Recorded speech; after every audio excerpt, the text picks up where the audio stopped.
Bienvenue dans des Deep Dive. On va se plonger aujourd'hui dans une nouvelle piste de l'enquête sur l'assassinat de JFK. On va décortiquer ensemble le numéro de mars 2004 du Dealey Plaza Echo, une revue britannique qui s'intéresse de près à cette affaire. Ce numéro explore une théorie assez fascinante, celle du microphone ouvert, qui aurait enregistré des sons et des voix importants le jour de l'assassinat. Oui, cette théorie a fait couler beaucoup d'encre chez les chercheurs. Le Dealey Plaza Echo décortique vraiment minutieusement les indices, les témoignages, et il propose une nouvelle lecture de cet enregistrement qui reste assez énigmatique. Alors, on plante le décor, si vous voulez bien. Dealey Plaza, 22 novembre 1963, juste après les coups de feu, au milieu de tout ce chaos, il y aurait eu un micro qui serait resté ouvert et qui aurait pu capter des sons, des voix, des choses qui pourraient nous éclairer sur ce qui s'est vraiment passé. Exactement. Et la HSCA, vous savez, la commission d'enquête de la Chambre des représentants, a longtemps pensé que ce micro ouvert appartenait à l'officier H.B. McLean. Il conduisait une moto à 2 roues ce jour-là. Mais l'article du Daily Plaza Echo remet en question cette conclusion. Ah bon, et dis-je. Et sur quoi il se base pour contredire la HSCA? Sur plusieurs choses. Déjà, il y a des témoignages d'officiers qui étaient présents ce jour-là et qui disent que le micro ouvert, il était sur une moto à 3 roues. Pas sur une moto à 2 roues comme celle de McLean. D'accord. Ensuite, quand on analyse le son du moteur enregistré sur la bande, ça semble confirmer l'hypothèse de la moto à 3 roues. Donc, si on suit le raisonnement du Dealey Plaza Echo, il faudrait identifier l'officier qui conduisait cette moto à 3 roues. Et ça doit pas être ça simple de lire. Effectivement, c'est un vrai casse-tête. Mais le journal, il propose une piste. Le répartiteur J.C. Bowles, il aurait mené sa propre analyse. Et il pense avoir identifié l'officier qu'il appelle officier K. Et qui c'est? Cet officier Caverillo. Ils ont réussi à le retrouver. C'est là tout l'objet de l'article. Le Dealey Plaza Echo, il se plonge dans les registres de répartition, les affectations des officiers motocyclistes à 3 roues le jour de l'assassinat. Et ils éliminent méthodiquement les candidats un par un. Fascinant. Un peu comme une enquête policière. Ah, absolument. Et à la fin, ils arrivent à réduire la liste à 3 officiers. Joseph O'Fenley, Charles F. Fields et George Lee Purnell. Attendez, expliquez-moi. Pourquoi ces trois officiers, ils sont suspects aux yeux du Dealey Plaza Echo? Plusieurs choses. D'abord, ces 3 officiers, ils ont tous été affectés au Trade après le passage du cortège présidentiel. Ensuite, et ça c'est troublant, aucun d'eux n'a utilisé sa radio de la journée. D'accord. Mais je vois pas encore le lien avec le micro ouvert. Le lien, c'est que si aucun d'eux n'a utilisé sa radio, ça pourrait expliquer pourquoi un micro est resté ouvert sans qu'ils s'en rendent compte. Le journal parle d'un problème technique, d'une manipulation accidentelle ou d'un micro resté ouvert par inadvertance. Donc, en gros, ils essaient de voir si un de ces trois officiers, il aurait pu être près du micro ouvert au moment crucial, et si ce micro aurait pu enregistrer quelque chose d'important. Exactement. Le Dealey Plaza Echo analyse les mouvements de ces 3 officiers. Ils essaient de les faire correspondre avec les sons et les timings de l'enregistrement. Et est-ce qu'ils arrivent à des conclusions? Est-ce qu'ils identifient clairement officier quoi? Non, malheureusement, l'article n'apporte pas de réponse définitive. Il soulève plus de questions qu'il n'en résout. Ah, c'est frustrant. On n'en saura plus dans la suite. Alors, Oui, on va explorer les différentes hypothèses avancées par le Dealey Plaza Echo, analyser leurs arguments et voir si on peut démêler le vrai du faux dans cette histoire de micro ouvert. d'accord, on va plonger un peu plus profond dans le mystère. Allons-y. Alors, si on reprend le fil de notre enquête, le Dealey Plaza Echo, il s'attarde sur un truc assez intriguant. Ball, il parle d'une remarque regrettable que l'officier Co aurait faite sur ce fameux micro ouvert. Oui, je me demandais justement. Qu'est-ce qu'il a bien pu dire pour que ce soit qualifié de regrettable? Le journal donne des détails sur le contenu de cette remarque. Malheureusement. Malheureusement, non. Le journal, il mentionne juste l'existence de cette remarque, sans en dire plus sur sa nature exacte. On peut imaginer que c'est une expression de choc, une phrase dite sous le coup d'une émotion, ou peut-être une observation qui l'a mis mal à l'aise après coup. C'est frustrant de ne pas en savoir plus. Mais est-ce qu'on peut au moins imaginer en quoi cette remarque, quelle qu'elle soit, pourrait faire avancer l'enquête? Imaginons qu'il ait exprimé des doutes sur la version officielle, qu'il ait parlé d'un deuxième tireur, ou qu'il ait mentionné un détail qui colle pas au scénario du tireur solitaire. Ce serait un élément crucial pour remettre en question les conclusions de la commission Warren. C'est vrai. Mais bon, on est dans l'hypothèse là. Faut rester prudent. Absolument.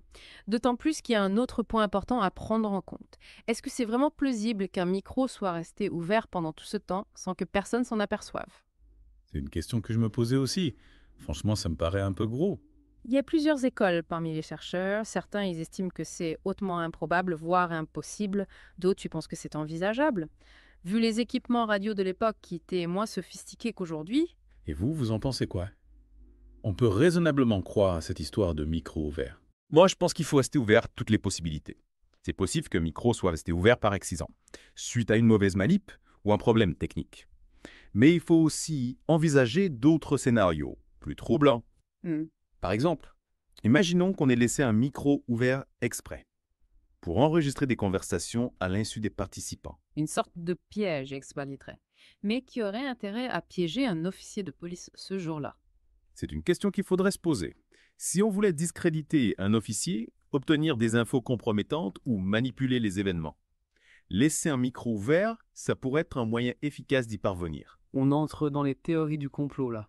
Ça donne le vertige. Il faut garder la tête froide et analyser les faits. Mais c'est vrai que l'assassinat de JFK, il est entouré de zones d'ombre, de mystères. On ne peut pas exclure totalement la possibilité de manipulation. Bon, t'as beaucoup parlé de ce fameux micro ouvert. On peut passer à autre chose. Le Dealey Plaza Echo, il parle d'autres trucs intéressants dans ce numéro, non? Oui, bien sûr. Le journal explore d'autres pistes, notamment la fameuse balle magique, la balle qui aurait traversé le corps de Kennedy avant de blesser le gouverneur Connally. Ah oui, la balle magique. C'est un des éléments les plus controversés de l'affaire. Qu'est-ce que le Dealey Plaza Echo en dit-il? Le journal, il remet en question la trajectoire de la balle, la nature des blessures. L'article analyse les rapports balistiques et médicaux.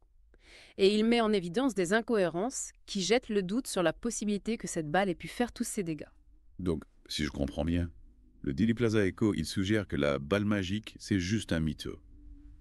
Disons qu'il soulève des doutes sérieux sur la version officielle. Il faudrait mener des investigations plus poussées pour trancher définitivement la question. Et à part la balle magique, il y a d'autres éléments intéressants dans ce numéro. Oui.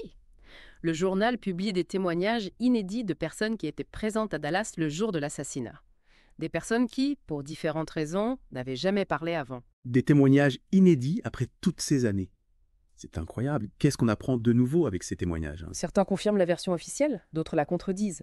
Il y a des témoignages qui placent Oswald à des endroits où il n'était pas censé être. Des descriptions d'événements qui ne collent pas au scénario officiel. Des détails troublants qui soulèvent de nouvelles interrogations. C'est fascinant, on a l'impression qu'il manque encore plein de pièces du puzzle. Exactement. L'assassinat de JFK, c'est un événement complexe avec plein de ramifications. On n'aura peut-être jamais toutes les réponses. Mais ça ne veut pas dire qu'il faut arrêter de chercher. Bien sûr que non.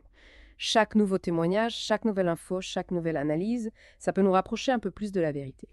Et justement, en parlant de témoignages, il y en a un en particulier que le Dealey Plaza Echo, il semble considérer comme crucial. C'est celui d'Hélène Louise Markham, une femme qui dit avoir assisté au meurtre de l'officier J.D. Tippit. Ah oui, le témoignage de Markham. C'est un élément capital de l'enquête. Si on admet qu'Oswald a tué Tippit, ça renforce la thèse du tireur solitaire. Mais si on arrive à prouver qu'Oswald, c'est pas lui qui a tué Tippit, ça ouvre la porte à toutes sortes d'hypothèses sur une possible conspiration. Et c'est là que le témoignage de Markham, il devient intéressant. Tout à fait. Markham, elle affirme avoir vu le meurtrier de Tippit de ses propres yeux. Et son témoignage, il contredit la version officielle sur plusieurs points. Attendez, si elle a vu le meurtre. Pourquoi son témoignage, il n'a pas été pris en compte par la commission Warren-Hess? C'est bizarre. C'est une question que beaucoup de chercheurs se posent. Il semblerait que la commission Warren ait minimisé l'importance du témoignage de Markham, voire qu'elle l'ait délibérément ignoré. Mais pourquoi? Qu'est-ce qui dérangeait tant la commission dans son témoignage? En fait, le témoignage de Markham, il contredit la chronologie officielle des événements. Selon elle, Tippit, il aurait été tué vers 13h06, alors que la version officielle, elle situe sa mort vers 13h16. Et ça change quoi si Tippit il a été tué 9 minutes plus tôt? Si Tippit il a été tué à 13h06, Oswald il n'aurait pas eu le temps de se rendre sur les lieux du crime après avoir quitté le Texas School Book Depository. Donc il aurait fallu un autre tireur, ou qu'il Oswald ait eu des complices. Donc le témoignage de Markham, s'il est exact, il fait exploser la thèse du tireur solitaire.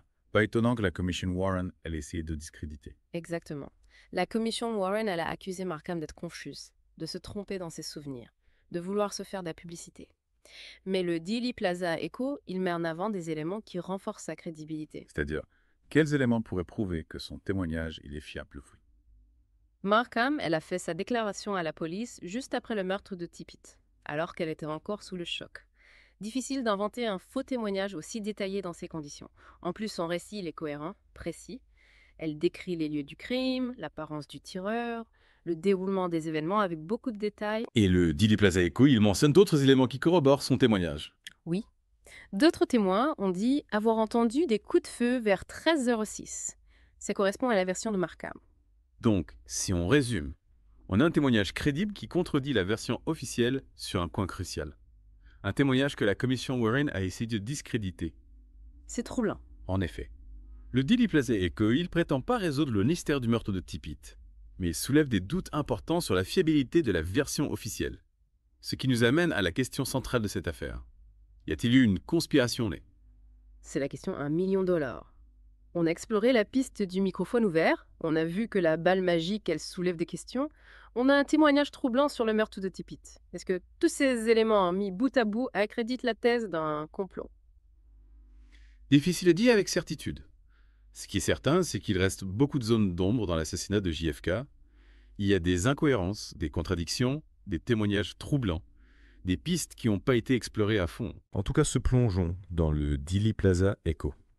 Il nous montre qu'il est important de rester curieux, de se poser des questions, de ne pas prendre les versions officielles pour argent comptant. Absolument. Le travail des chercheurs indépendants, il est essentiel. C'est eux qui continuent à creuser, à analyser, à remettre en question les versions établies et à nous rapprocher petit à petit de la vérité. Merci pour toutes ces explications. J'espère que ce deep dive dans le Dealey Plaza Echo vous aura donné envie d'en savoir plus sur l'assassinat de JFK. N'hésitez pas à consulter les sources qu'on a mentionnées et à mener vos propres recherches. La vérité, même si elle est parfois difficile à atteindre, elle mérite qu'on la cherche sans relâche,